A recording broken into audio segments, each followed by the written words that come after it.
Hello, wie geht's? All is good. Well, as you can probably tell, we're going to talk about German words that have made their way into English again. But this time, they are more to do with psychology.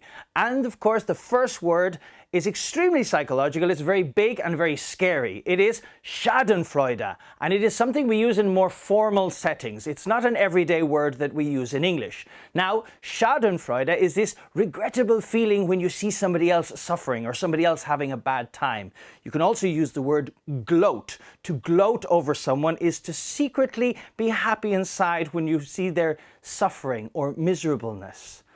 The next word is wanderlust. Now, wanderlust, I'm sure you've seen many times, and of course it means somebody's love of traveling. The explorers of the 19th century, of course, had severe wanderlust. All they wanted to do was travel and explore the world.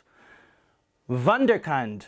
Wunderkind is a child prodigy. A child prodigy is, of course, somebody like Mozart, who at 5 years of age composed his first piece of music.